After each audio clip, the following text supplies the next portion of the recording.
Bonjour, c'est Michel d'English Insiders et aujourd'hui j'aimerais vous poser une question. Est-ce que vous vous sentez bloqué pour prendre la parole en anglais à cause de votre accent? Si oui, alors écoutez ce qui suit parce que je pense que ça va vous intéresser. Alors, en fait, la plupart des personnes qui viennent apprendre à parler l'anglais chez English Insiders nous parlent de ce problème d'accent et nous disent à quel point elles sont complexées et en difficulté lorsqu'elles doivent s'exprimer parce qu'il y a beaucoup de jugements personnels, c'est un regard autocritique qu'elles ont sur elles-mêmes. Et on sait que ça remonte souvent à l'école, aux premières années où on a essayé d'apprendre l'anglais et où on a subi des moqueries. Et effectivement, ça s'est transformé en blocage par la suite. Mais la bonne nouvelle, c'est qu'avec le temps, ce dont je me suis rendu compte, c'est que finalement, la plupart des personnes n'ont pas un problème d'accent, elles ont un problème de prononciation. Alors, il y a une raison assez simple à ça, c'est que d'une part, la prononciation n'est pas enseignée en cours d'anglais et il y a relativement peu de pratique, peu de temps accordé à la pratique orale. Donc, de toute façon, voilà, vous ne l'avez pas apprise, la prononciation, donc c'est normal que cela vous semble compliqué. Mais ce qu'il faut savoir, c'est que lorsqu'on apprend une langue étrangère, notre réflexe premier, c'est de coller les sons de notre langue maternelle sur cette langue étrangère. Et ça ne peut pas marcher. Voilà, je vous en fais la démonstration. Le français, c'est une langue avec des sons plutôt verticaux, c'est-à-dire qu'on part du nez jusqu'à la gorge et on va utiliser des nasales, des 1 en on, et on va prononcer un U très pointu et on va voilà, faire notre R qui se trouve ici dans la gorge. Tout ça, ça n'existe pas en anglais. Tous les sons de l'anglais sont dans la bouche.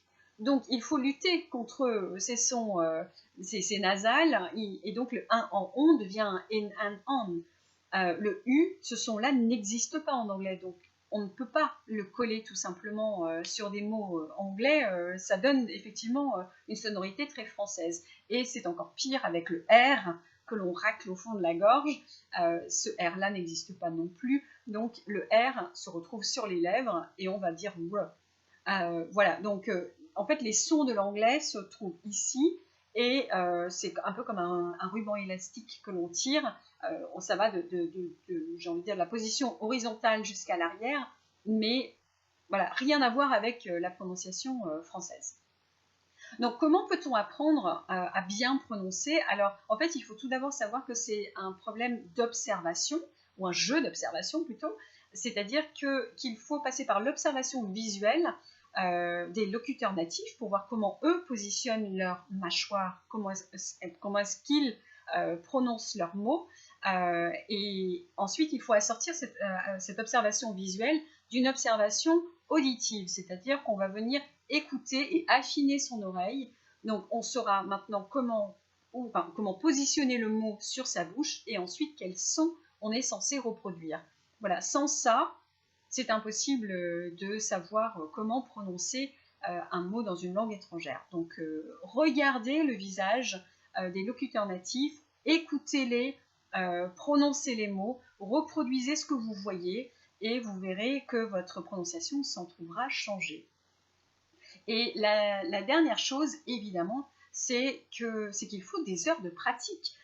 On sait bien, par exemple, qu'un enfant, lorsqu'il apprend sa langue maternelle, au départ, tous les sons sont emmêlés, la mâchoire n'est pas précise, rien ne sort correctement. Pour commencer, c'est le fameux pestacle. Voilà, c'est des erreurs de prononciation toutes simples, mais on est tous obligés de passer par là pour affiner les sons que l'appareil phonatoire produit en fait. Donc voilà. Donc en fait il faut énormément d'entraînement et de pratique, et je finirai aussi par les muscles qui sont sollicités.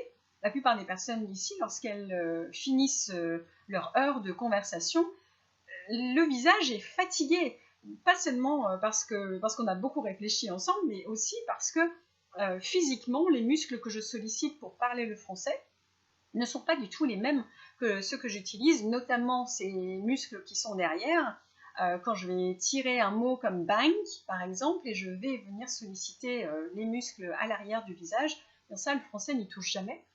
Donc c'est normal que l'on trouve ça fatigant, mais il n'y a que la pratique intensive qui va vous permettre voilà, de retrouver un accent qui vous semble convenable et audible et qui sait, peut-être même joli. Donc voilà, c'est de ça dont je voulais vous parler aujourd'hui. Et voilà, si vous avez besoin d'aide et si vous sentez que malgré tout votre prononciation coince un petit peu et vous voulez vous améliorer, eh bien contactez-moi, nous verrons ensemble quel programme international et à quel niveau d'anglais vous vous situez pour que nous puissions avancer ensemble et choisir le groupe qui vous permettra de lever vos blocages et de travailler tranquillement et sereinement en anglais à chaque fois que vous avez besoin de parler. Voilà, je vous souhaite une bonne journée. Au revoir.